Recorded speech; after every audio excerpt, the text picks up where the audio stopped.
Hello everybody, welcome to another video on the channel, and today I am bringing you footage of the Lotus 79 ground effect car that took Ronnie Peterson to his final victory in the 1978 season before he unfortunately died in a tragic crash at Monza only 2 races later.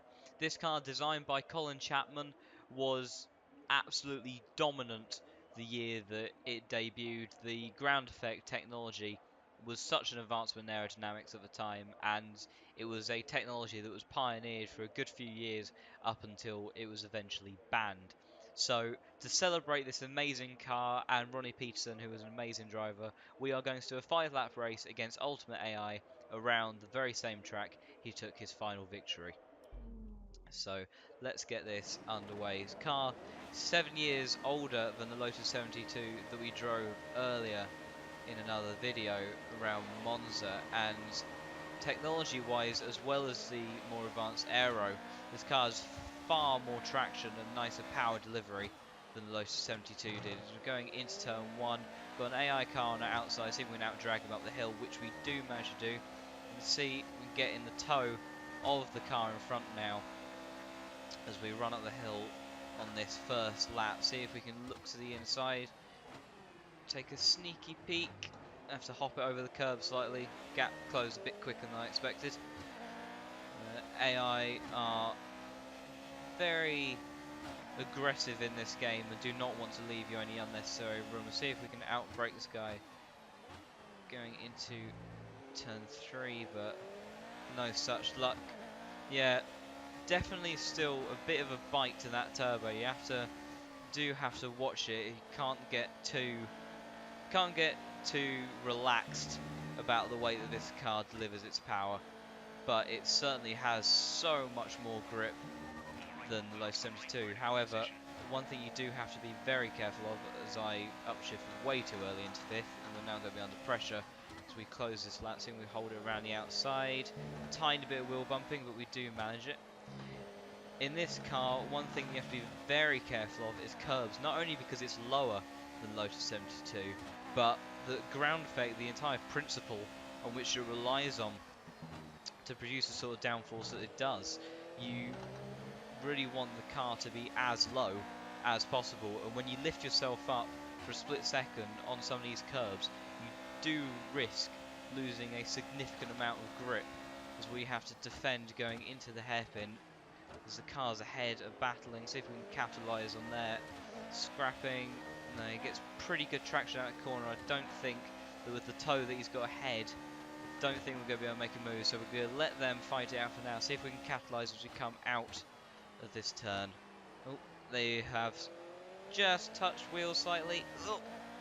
As I try to get on the power a little bit too early, and the car tries to spit me out. They're still going side by side, but it does look like he is going to manage to make that move stick. Just don't think I can close up on them quite yet. I'm right in the middle of a good couple of battles, myself being put under pressure by this guy behind. Just have to hold it tight there. Do lose a little bit of speed though. See if we can get a good run onto this final straight, which we do. See if we can do anything about this guy going into turn 1 as we start this third lap.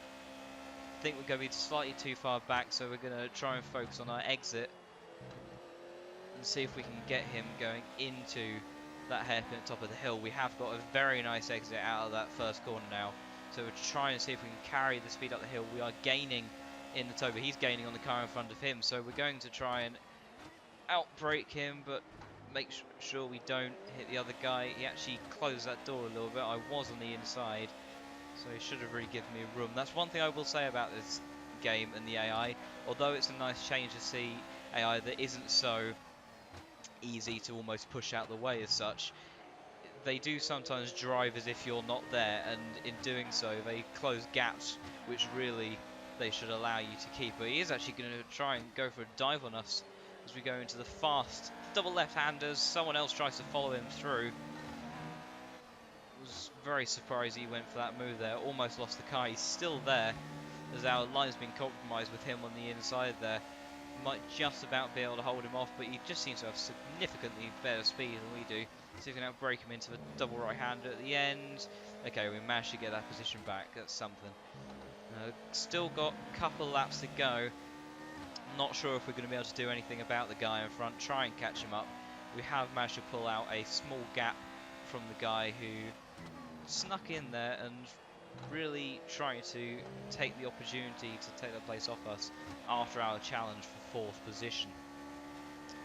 But yeah, this car, it's so different to drive from non-Formula 1 cars, but it has so many similarities at the same time, because you really get the feeling that with this level of downforce and how light it is in comparison, it may be generally slower, but it automatically feels like you can just get into it and really throw everything around. As I say that, locking up into that sharp right-hander, we have now dropped back a bit from 4th position, and we're now going to have to defend our 5th position, going in double left-hander. This guy really wants to attack us on this corner. We're going to try and squeeze him out a bit, be a bit more forceful as we then run wide. Got to be easy on the power there, because that curb will spit you out. He's got to the inside. I'm not sure if we're going to be able to hold it here, as he then slows up on the apex. What are you doing, mate?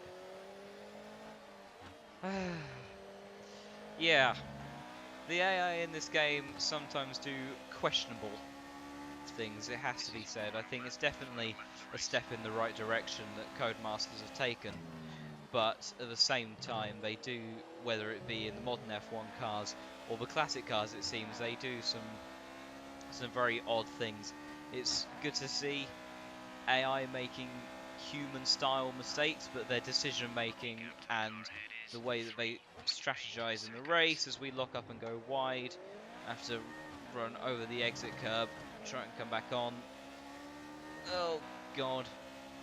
Yeah, you give this AI even a sniff of them being able to overtake you and they will go for it no matter what. See, just like that, okay, I know that that was a relatively aggressive move, but at the same time, I was definitely side by side with him going into that corner, and he just tries to close the door. So maybe there'll be a patch. It's only a couple of days at the time of recording this after the game has been released, so there might be adjustments made to him in the future. I think I would like to see some adjustments, but for now, in this classic car race, we're being put under pressure on the final lap going into the penultimate corner. Try and hold him off. See if we can keep this 5th position, which it looks like we're going to be able to do as we run on the exit curb, but we are going to be able to do it. So we're going to cross the line in 5th position in this Lotus 79 car, and yeah, fantastic car. Very happy to have this car in the game. I think the selection of classic cars that we've got to work with in this year's game is great. It's a really wide variety, and it's got some amazing iconic cars in it, and this is one that I think goes down in history as being not only a dominant car during the season it took part in, but also just in terms of the new technology it brought to Formula 1 overall, and really made teams like Ferrari take a step back and reevaluate what they needed to do. So that has been a short Grand Prix with the Lotus 79 car. I hope you enjoyed the video. I certainly enjoyed driving this car and have some questionable battles with the AI, let's say, but I will be bringing more footage like this of the other classic cars in the pack. So if you want to see some of those, subscribe and wait for those to come up. But until next time, goodbye.